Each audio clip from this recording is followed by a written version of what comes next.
बिस्मिल्लाहिर्रहमानिर्रहीम। अस्सलाम वालेकुम। आप देख रहे हैं यूट्यूब चैनल आम सी बातें। सैलाब ज़दगान की इमदाद में तहरीक लब्बैक सबसे आगे और लब्बैक वालों का कमाल, कश्तियों के ज़रिए भी इमदाद पहुंचा दी। इस वीडियो में हम इसी के मुतालिक बात करेंगे।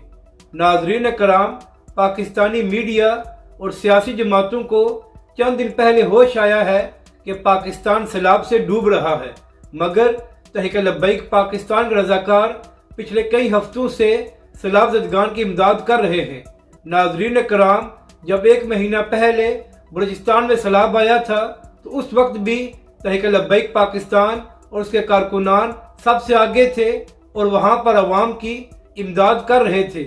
और अब भी जिस तरह तहरीक लब्बैक पाकिस्तान के कारकुनान अल्लामा साद हुसैन रिज़वी की ज़ेर क़यादत काम कर रहे हैं, उसकी जितनी तारीफ की जाए कम है। नाज़रीन कराम, अभी ये खबर सामने आई है कि तहसील रोजान के वो इलाके जिनका ज़मीनी राब्ता मुनक़िता हो गया है, वहाँ पर तहरीक लब्बैक जनूबी पंजाब के अमीर पीर सैयद सरवर सैफी साहब कश्तियों के ज़रिए सामान लेकर पहुँचे हैं और वहाँ के लोगों की मदद की गई है।